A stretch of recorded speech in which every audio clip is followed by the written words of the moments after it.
Hi, I'm Laura. Hey, I'm Stefan, and you're listening to Attributed, a podcast library by Dream Data. The purpose of it is to store and share all the knowledge that we have gathered across Dream Data employees through our LinkedIn Lives, podcasts, and webinars.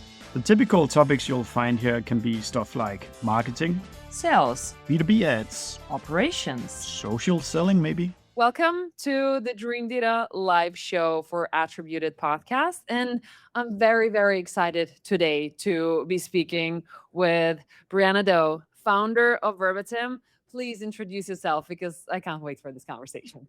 Well, thank you. I've been so excited for this. So yeah, like you said, I'm the founder of Verbatim. We're an influencer marketing agency, specialized in B2B SaaS and D2C ecom. And then I also write a newsletter called Stop the Scroll, which is all about internet culture, understanding virality, and how and why we engage the way we do online.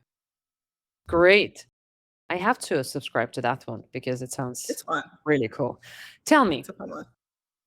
you niched in to B2B influencer marketing, and we're talking on LinkedIn right now, but what made you believe in B2B influencer marketing, that it needs more attention from you? I love that question. So, well, one, I believe in influencer marketing in general. I think it's one of the most impactful channels that you can activate as a marketer. And the same goes with B2B. I mean, with D2C, which is where I started my career, I mean, we saw how successful influence marketing was. We saw the kind of trust and credibility we could build with it. Why can't we build that same trust and credibility in B2B? I think it's underrated as a channel right now. And I think it's a good time for it because there's so many thought leaders, industry leaders, content creators that are starting to kind of showcase their expertise more, and build these audiences that just deeply trust what they have to say, deeply trust, what they promote, what they talk about. And so I think when the right brands partner with the right creators, it's a win-win for them and for their audiences.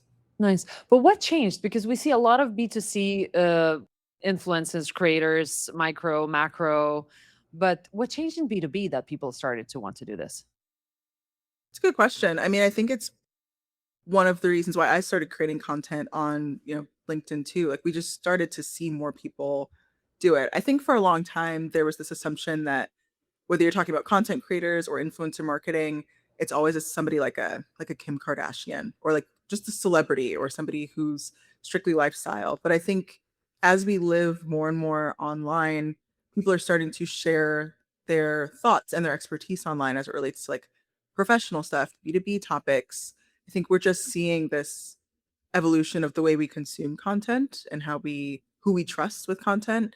If we think back, I mean, maybe 10 years, where I got my information, like how I learned about shaping a career or how I picked tools for the company I was working for, it was like Google and reviews and, things like that.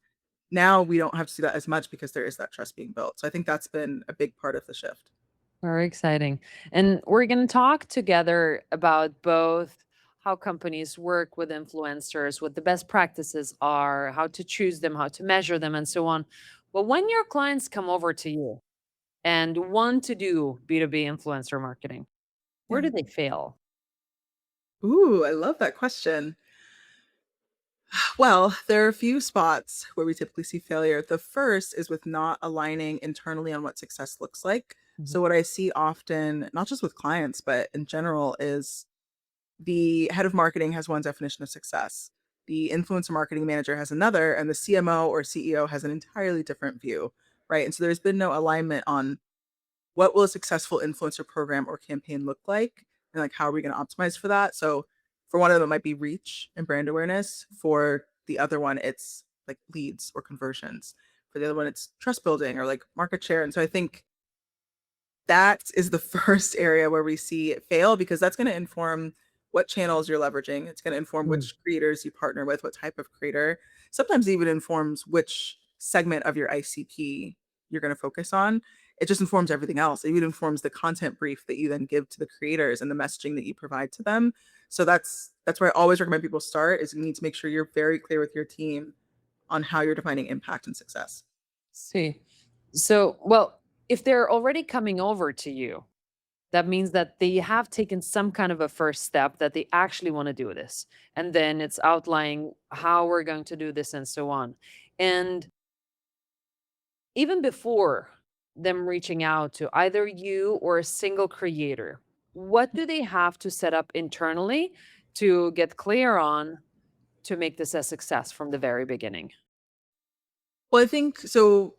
If you are reaching out to us or to any agency, there's not much that you need to have set up other than to a certain extent knowing your budget and your definitions of success, but it's also what we can outline together. Like a Mhm. good agency will be able to flesh that out with you. They'll also be able to flesh out like tracking the portals that you use to track all of this, your content calendars. So I think less is required of you if you're working with an agency. Um, but you do need to have the key questions answered, right? Like what's your ICP? Who are you targeting? Why are you targeting them? What does success look like in general? For creators, if you're going straight to reaching out to them, a couple things that would have set up first is the content brief, like I Mm. mentioned. So what is the messaging that you want to use to guide them, not to tell them what to say, but like what specific features are you looking to really promote or highlight? Which ones are kind of secondary? Are there do's and don'ts? Are there any compliance issues that they need to know about in terms of how they phrase certain things? Like giving them that content brief, even when you just start outreach, is really helpful so they can get a Mm. feel for the brand. Um, and you also, I mean, at that point, I recommend setting up or having set up what the partnership structure could look like. So are you looking for usage rights? Are you looking to repurpose this content across different channels? Do you know what, content formats you're looking for? You're looking mainly for photo, like text and image or videos, things like that. Those are the kinds of conversations that I would be having internally before you reach out to a creator. Yeah. Mm. Budgets, I would say, can be flexible. Like I know I sometimes recommend to brands that they just start reaching out to creators and get a feel if they're not sure what creators would be charging. That's Mhm. okay. It's about rates and analytics. As long as you don't ghost, like keep them in the loop. But that can help you shape your budget if you're having trouble figuring that out. That's fun. Yeah. Yeah.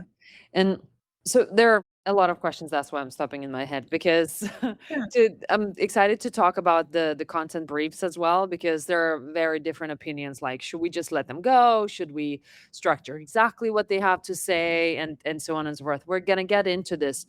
Um, when you look into somebody launching their first campaign, you often say like people don't treat this as paid advertisement. What do you Mm. mean by that?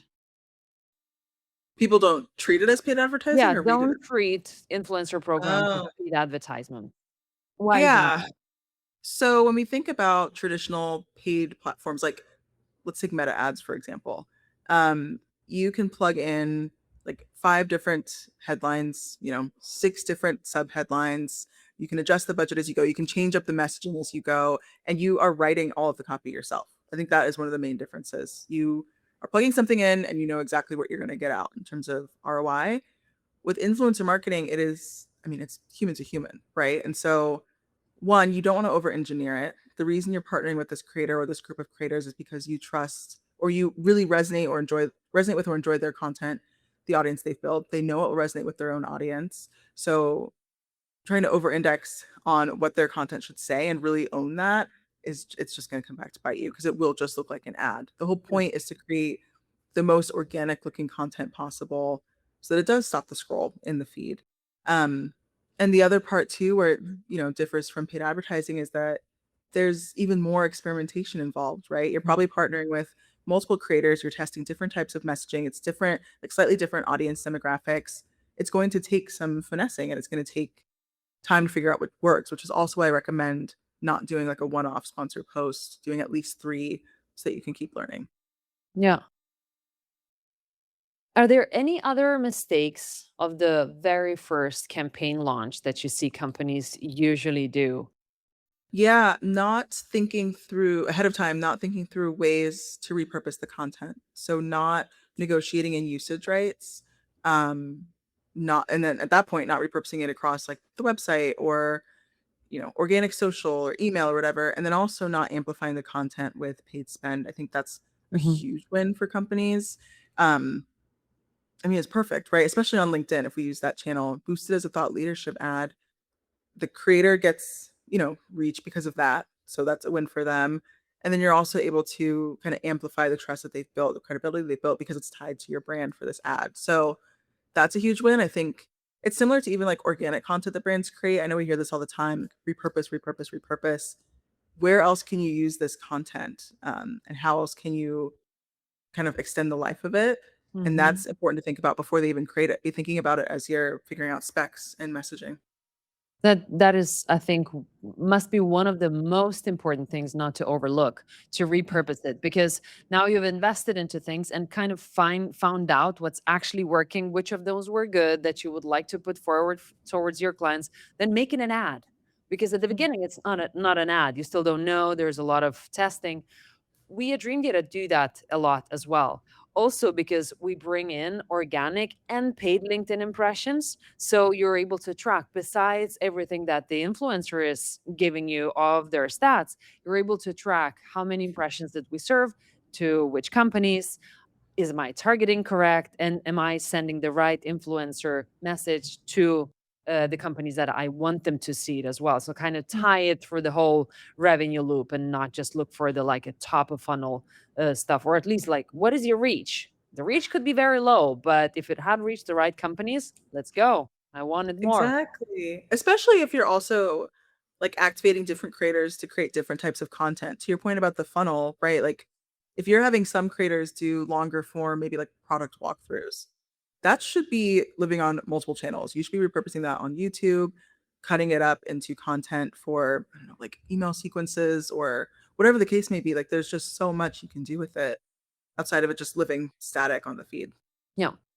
And now let's talk about a perfect influencer program. So you're in a company with a budget and you're building it right now. Let's build a perfect 30 days first influencer campaign that you're building out.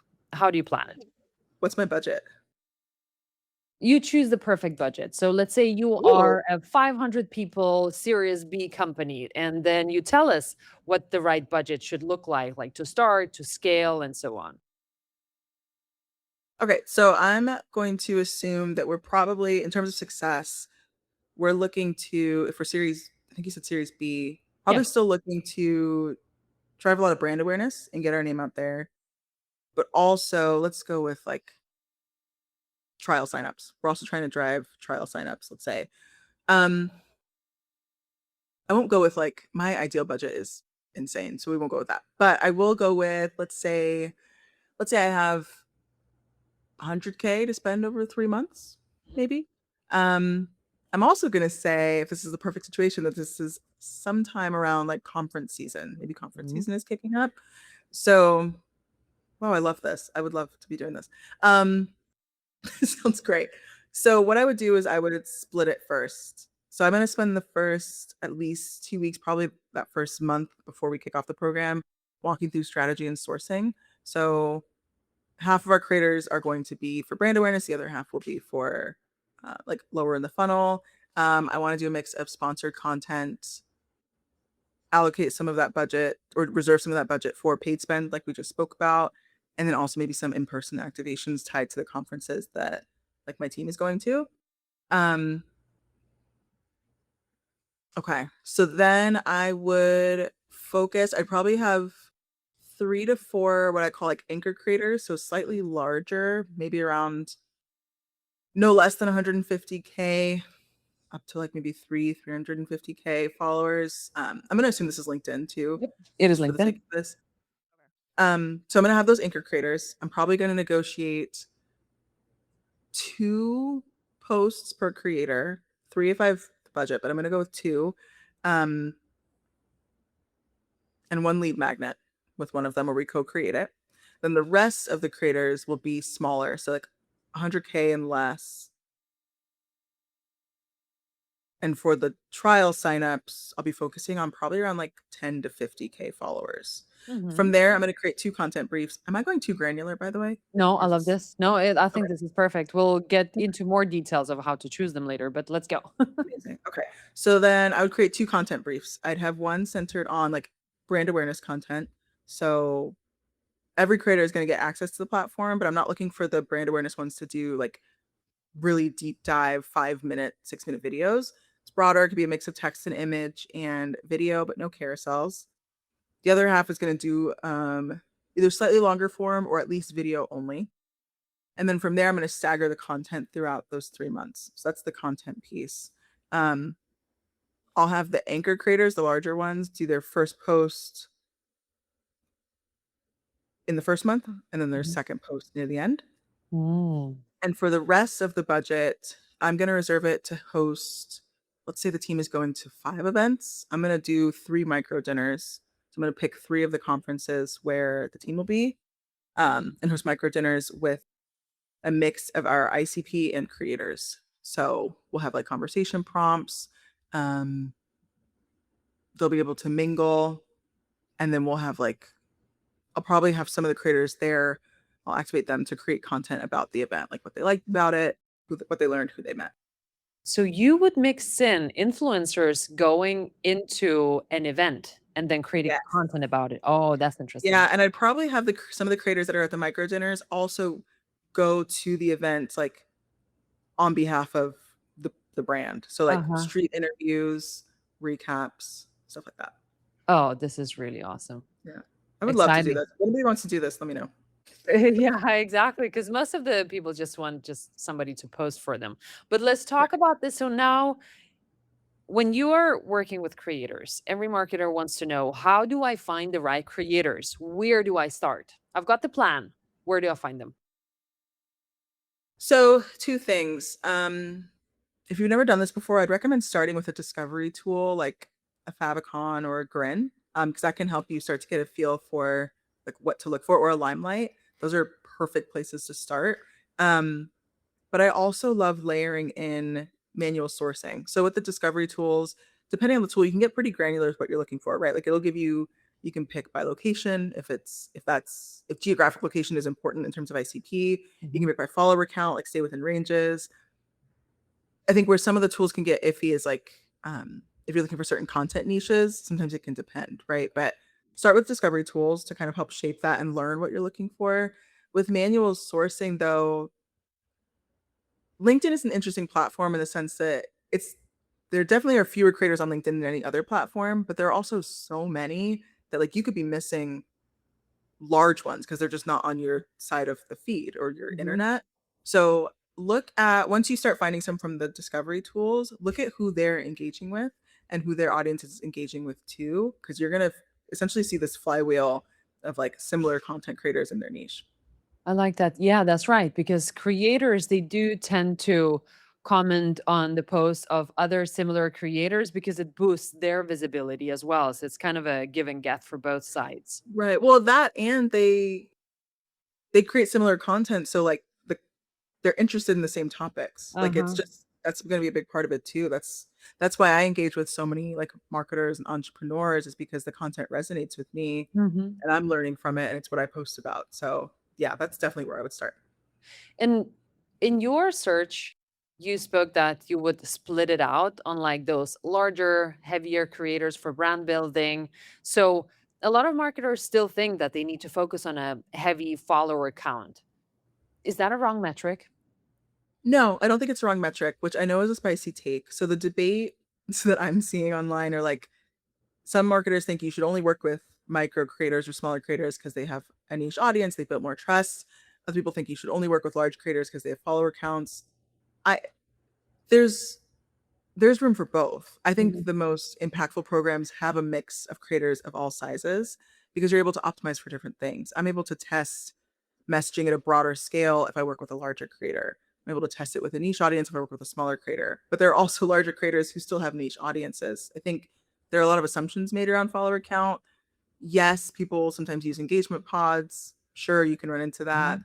But there are also ways to find, like, to see that. Mhm. Because I think instead of just looking at follower count, you need to be looking at their engagement and the quality of the engagement.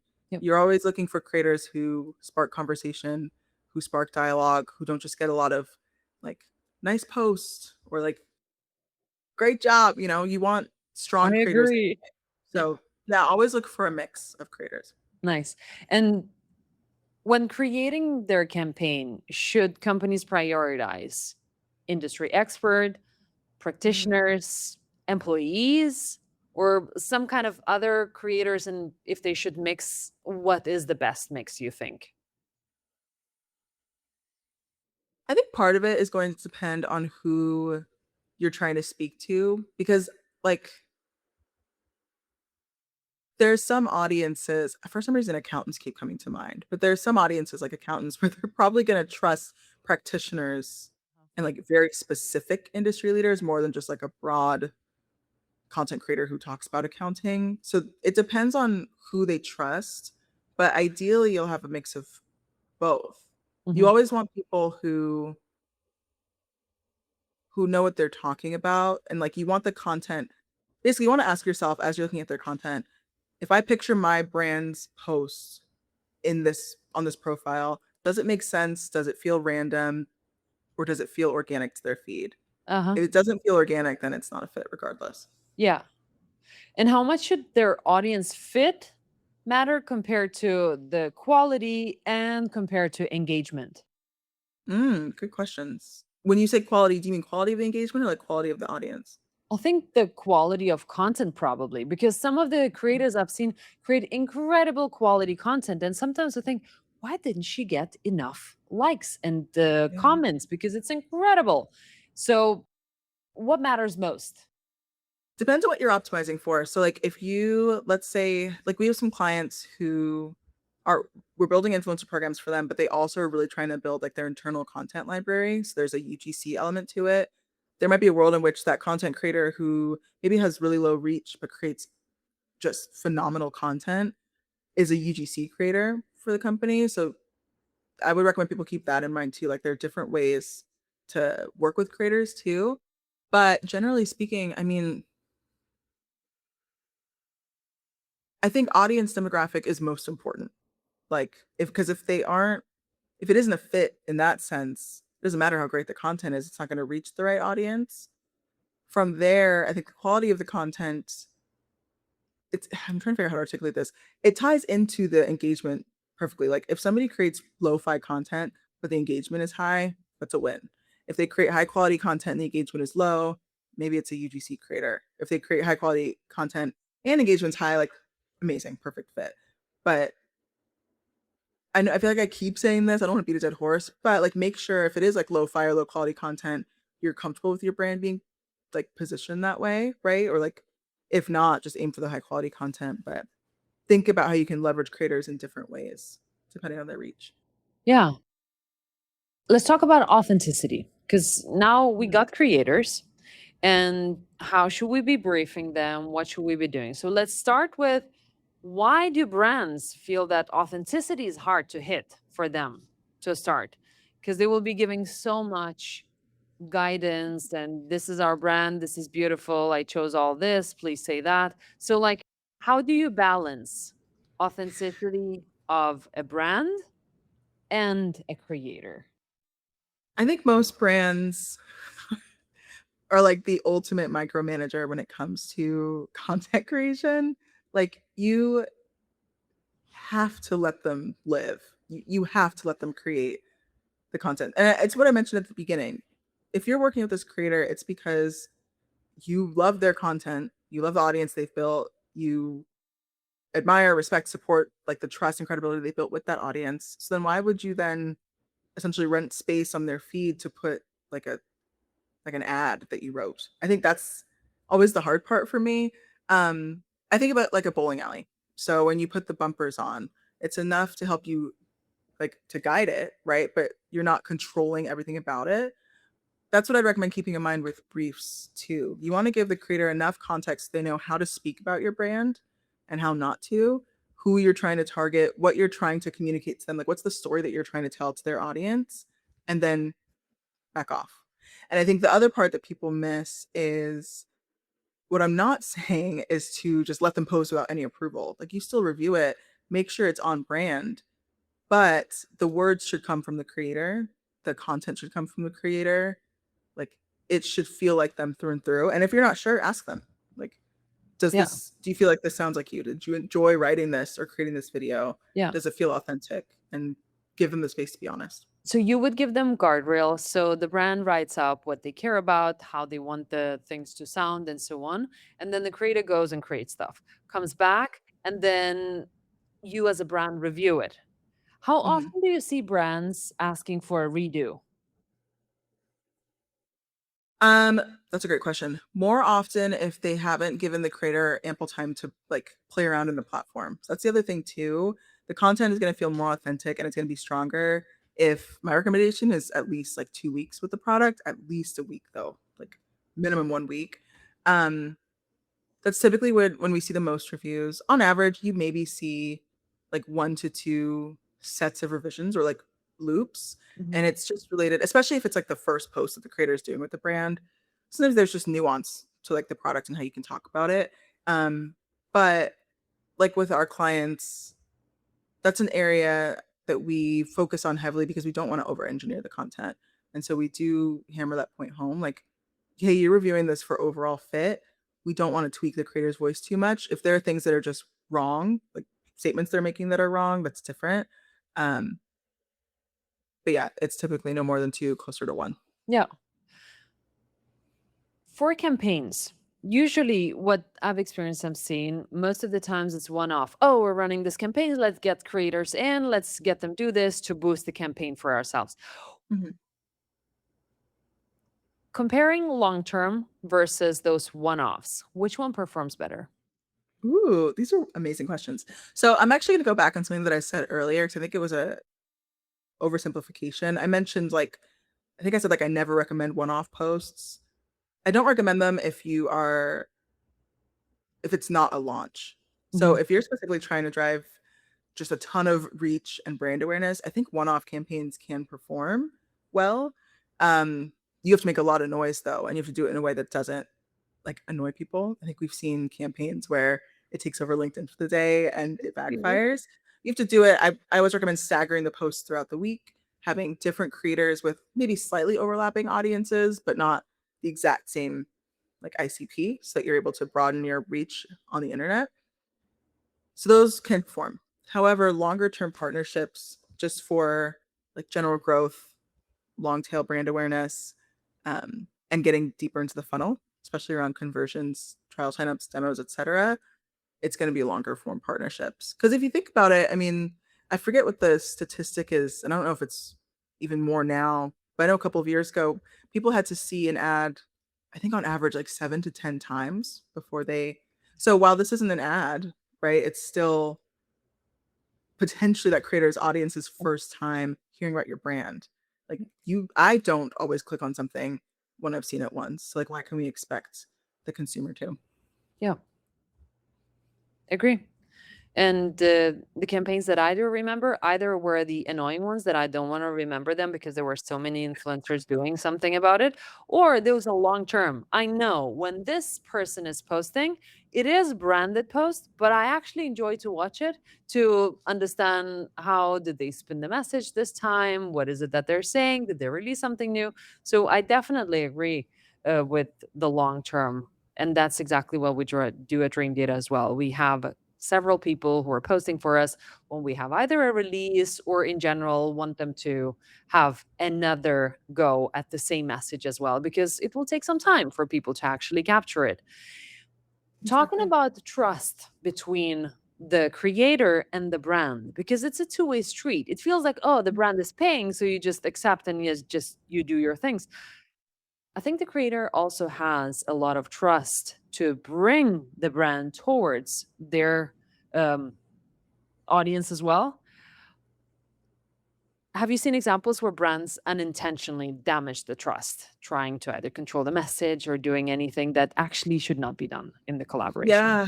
Unfortunately, yes. I think one thing I would encourage people to remember is that first of all, the influencer doesn't live in a silo. Like whether you work with them or not, they're going to continue to talk to their friends, talk to their colleagues, talk to other creators. Like you want them to leave the partnership or the conversation with a really positive like sentiment about your brand.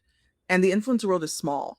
It's large, but it's also very small. Like we all know each other. So that's another thing to remember too, is that word spreads quickly.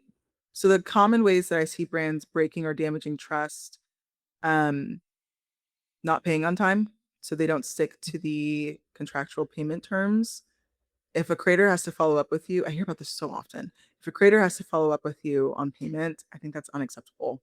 Like they did the work for you, they did it within the time frame.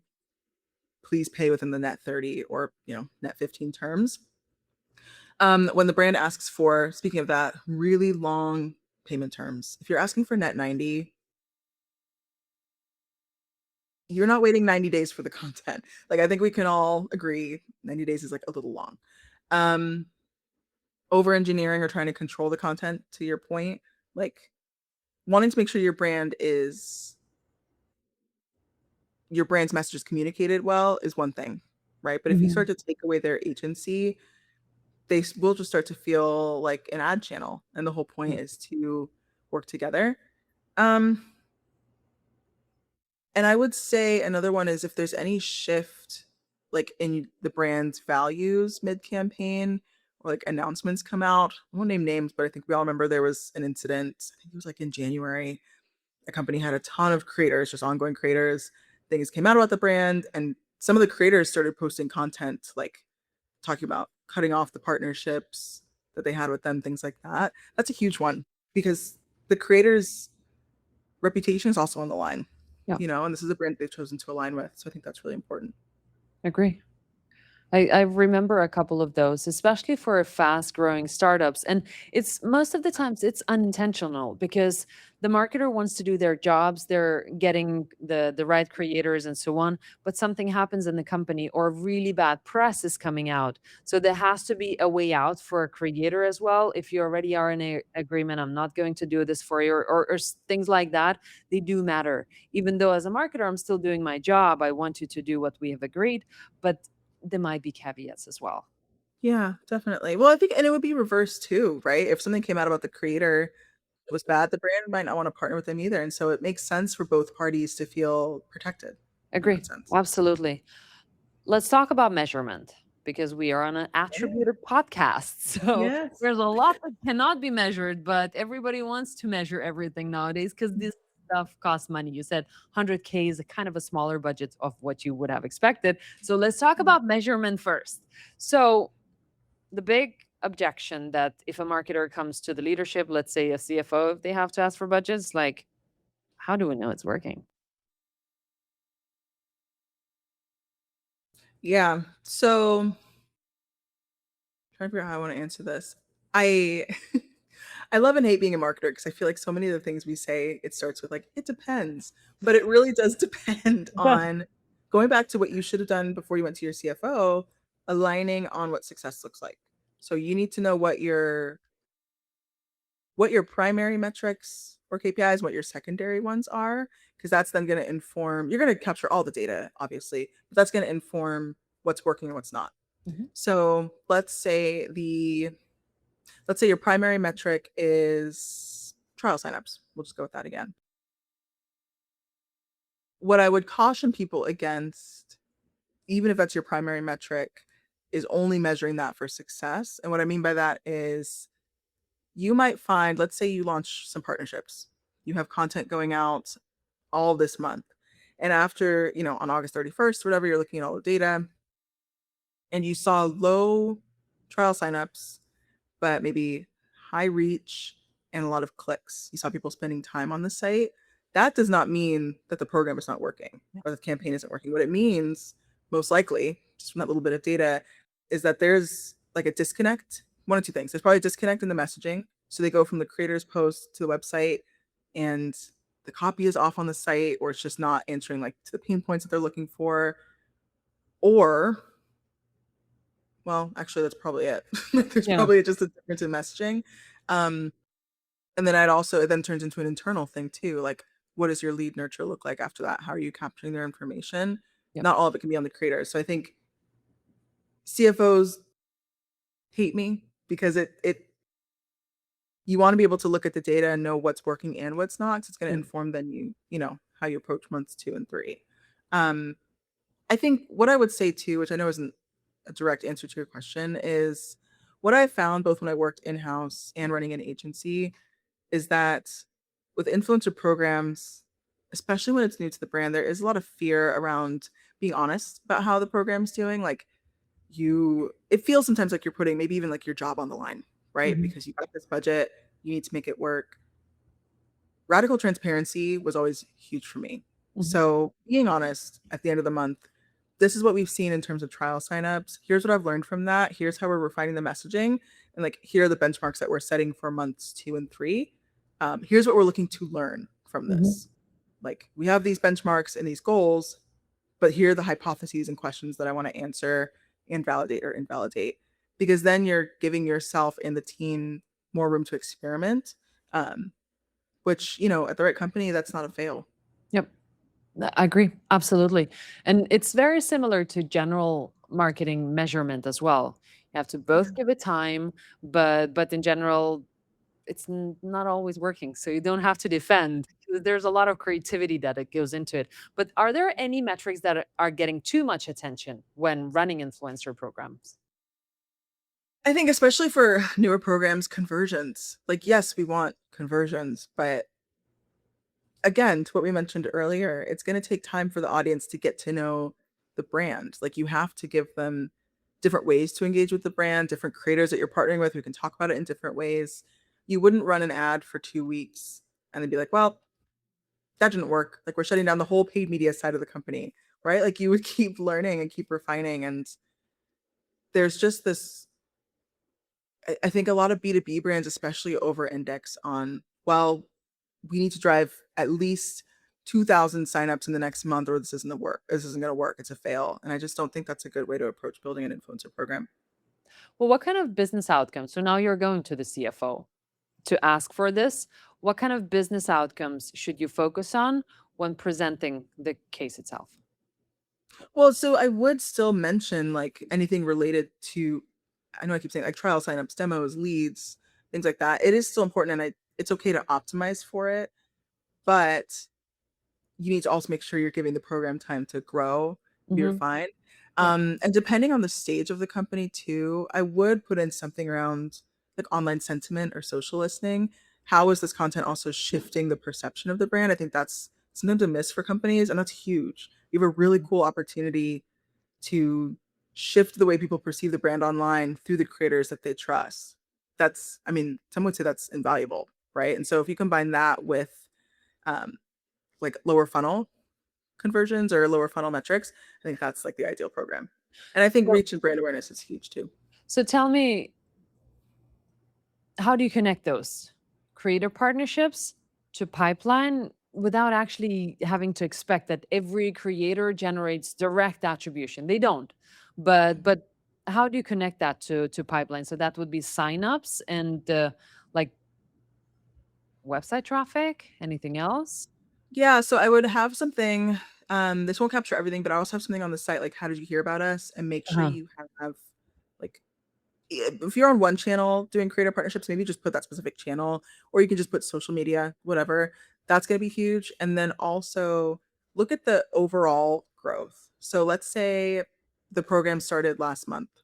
I'd be very curious, not just what the creators' UTMs are saying, like how much web traffic they drove directly, but also what like increases did we see in overall website traffic over the course of that month.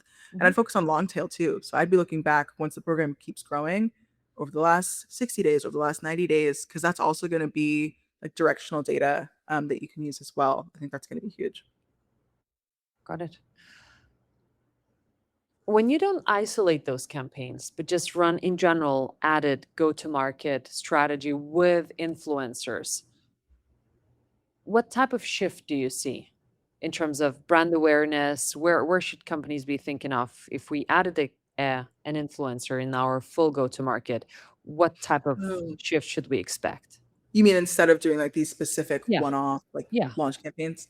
I think very similar to what we've been talking about actually, and I think it's going to be like even more impactful.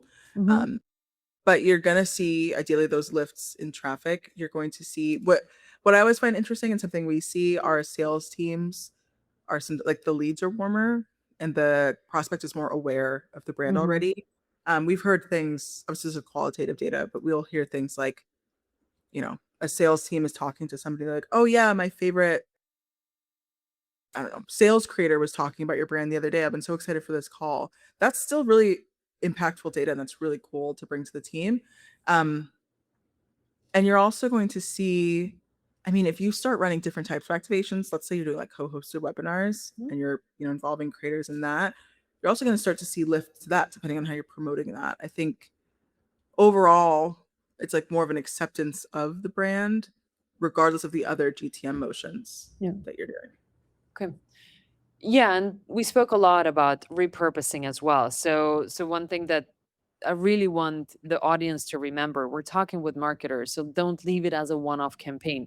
Use it for everything. Repurpose this because it's a different phase on the brand that you're running, especially if you like the contents, like for ads, for your blogs. That's what we do at Dream Data. So we also create those into more snippets, more sponsored, and so on. So we put those people forward because we trust what they're saying and their audience trusts them as well. So we're kind of borrowing their trust and their audience trust that the brand that they're working with is actually trustable as well. So we're very careful of who we choose to work with as well. Yeah, exactly. And if there's one thing I'd want people to walk away from this with, it's that. Like, you should not just have an influencer publish content and then you don't do anything with it. It just sits on the feed. Yeah.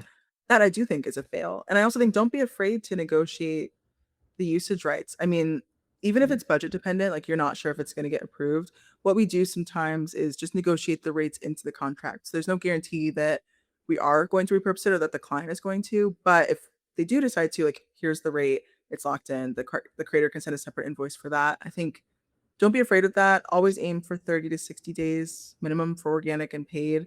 Most creators will not agree to in perpetuity, but you can Mhm. always see if they're open to like extending, 30 days at a time, 90 days at a time. Yep. And if content's working well for you, use it. Nice. Very nice. We spoke about your dream budget and that, well, 100K is kind of your smaller dream budget. But here are B2B companies that want to kick this off and they don't have the infinite budget. So if we're thinking about like, I don't know, early Series A company that does not have infinite budget, how should they be thinking about influencer markets and where do they start? So one thing I will say first, especially for smaller or earlier stage companies, if the lifespan of the company depends on the influencer program succeeding in the first couple of months, you're not ready financially for one, because it needs to be given time to breathe and grow. That being said, you do not need $100,000. Would it be great? Yes, everybody would love that. But I would say ideally you're looking at around, I mean, a healthy one would be around like 7 to 10K a month. You can make it work with less, but I think that's going to give you enough leeway to work with multiple creators at lower budgets or lower spends, and test different messaging. It's a strong enough data set that you can validate the program and then build on it. Yeah. Let's talk a little bit about AI. It's not that exciting topic anymore, but it's there and everybody can see Yeah. that, especially on LinkedIn nowadays too. How do you think AI will change influencer marketing? That is that's the $1 million question. So, I mean, so on one hand, we have more AI generated influencers, which people have very strong opinions about. I will say, as an agency, we won't partner with You're an thinking AI. like bots, people that are not even real No, people like talking? the ones where it's like not even just in the comment sections, the ones where that's fake content. Have Yeah. you seen these? Yeah, Yeah. yeah, yeah, yeah. So that's one area. We see companies starting to do this, and we also see a lot of backlash Hmm. in the comment sections. I think that's one way that's shifting the space, but consumers aren't really buying into it, I think, at the rate or speed that businesses assumed they would. Another way is, I mentioned this briefly earlier. We already know about engagement pods and bots and how creators use that to kind of beef their engagement. I think we're only going to continue to see that rise. And it's going to lower the barrier of entry for like new creators because they're just going to Yeah. start using all of that. So the creators who prioritize like just really authentic, genuine, helpful content are really just going to rise to the top. And those are going to be the ones that every brand wants to partner with. And then there are ways that I see it helping too, right? I think one of the issues or one of the areas that people always seem to struggle with influence marketing is like the trackers and the databases. So it's always in a spreadsheet. Everybody's in like a Google spreadsheet. And it's hard because you're tracking so much layered data. And I think AI platforms are going to keep popping up that can help with that. Nice. So would you then use some of those influencer platforms you mentioned for that type of tracking, or is it some kind of a different AI use case? No, I think it'd be a different AI use case. With those platforms, they might have reporting capabilities. I know with them, I think there's also like an AI um like matchmaking Uh-huh. thing that's popping up with lots of them. But like for us internally, we're building a tool that we can use just to track data Mhm. that's layered. So Got it. using AI to help with that. Got it. So kind of a vibe coded app that you use to Yeah. track influencers. Uh-huh. Mhm. Very cool. Nice. Thank you so much. I do have a lot of additional questions that are from the audience. I'm going to call out Fun. Mike right now because he was here live, but we also got some additional questions uh, before the show, too. So, Mike is asking that Unilever is one of the biggest brand owners in the world. They just announced going to be working with 300,000 creators. Is this a tipping point for creator economy? What's happening? I wonder what Mike means by tipping point. I think it's a huge deal. I think it's exciting. I also think the creator economy is growing so quickly. And even as I mentioned, like the barrier to entry is so low at this point. Um, I don't know if I see it as a tipping point. I'd be curious how quickly Mhm. they're going to start, like what is the rate at which they're going to start working with 300,000 creators and what they're optimizing for. Also, I think when people read that, they probably are thinking just of sponsored posts. Yeah. You're also probably going to see you're going to see in-person activations. You're going to see trips. It's going to be a mix of different types of partnerships. And so I think it's not going to feel as saturated as we probably expect. Yeah. I'm so excited that you're saying trips and you before you said dinners as well, because we Yeah. in this boring B2B world think that influencer marketing is like ask somebody to post it. Yeah, yeah, yeah. Give them some creativity to do the creative stuff about you and then just post and tag us and give them the link. But you're talking about like sending them on trips, filming stuff for you, and posting it for us, like or dinners and so on. So tell me a little bit more about that because I don't think a lot of companies, at least on LinkedIn, are doing this. Yeah, we're only really just starting to see it like when a brand hosts like a micro dinner and things like that. But it is I mean, the benefits are endless. One, the creator has an opportunity, or the creators have an opportunity to really connect with your team, learn more about the brand. That's even one of the things that we measure with the dinners that we do and the events we do. We send out a post-event survey asking, like, not phrased just like this, but essentially, how has this impacted your perception of the brand? Like, if somebody asked you about the brand tomorrow, like, how would you describe them? And we do see a very noticeable shift and how they talked about the brand before if they produce content for us versus after feels a lot more organic, feels a lot more authentic, and that's layered on top of them using the product. And so that's a huge win. Like I said earlier, influencers will continue to talk to people after the partnership's done. And so it's also helped with that. And then aside from that, I mean, B2B brands, like you're already going to all these conferences. You're already like taking your employees there. You're hosting dinners for your customers. I like what you said earlier, Laura, about like if you're just integrating influencers into a broader GTM strategy, like what does that look like? This is a perfect example. You might as well like bring creators to the event that you're already going to. You might as well ask them to produce content for you because they're going to produce it's branded, but it's not going to feel corporate, right? And you might as well invite them to the dinners too and give them an opportunity to network, connect, create content around it, talk to your customers, talk to your prospects, things like that. I think as more B2B brands buy into this, I think we're going to see a dramatic impact to how they talk about the brand to their audience because they'll know it so much better. I love it because then it kind of becomes the extended part of your team. If you trust the creator, their culture matches, it's an extended part of your team. My next question from the audience as well is should all of the brands focus on the internal employee created content? I mean, I think employee advocacy is huge. I think it helps to have employee generated content. I am starting to see people like conflate the two. I don't know if this is a spicy take, but I don't think employee generated content and influencer marketing are connected. I think they can support each other, but yeah, I think it's great to have internal employees talking about the brand, talking about what they're learning, like creating content around it. That's huge because you're essentially putting more faces to the name of the company, and we all know people buy from people, right? Mhm. But And then when you also have an influencer program, that's just creating like even broader, like a broader flywheel, like broader reach for the company. So I think they work really well together. Nice. Very cool. Another question is about highly technical or niche industries. Do you see influencer programs working in those? Yeah. So I forget what I mentioned earlier. I think it was accountants or something. Yes, they can work. What you'll probably find is the same question I mentioned earlier. Who do they trust? Because who Uh-huh. they trust, probably it might not be the like lifestyle creator on YouTube, right? It might be somebody with a smaller following who does really like long form deep dives into the industry or the products or whatever the case may be. But yes, it does work. You just need to find where those people live on the internet and who it is that they listen to. Nice. Final question.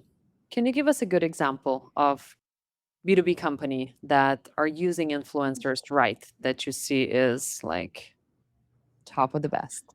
I'm obsessed with Sprout Social. I think they do an incredible job. Like they do a mix of micro dinners. They just sent creators, I think it was like 15 creators, maybe more, maybe 100 to Cannes Lion. They allowed them to create like do street interviews, recaps. They hosted events for them.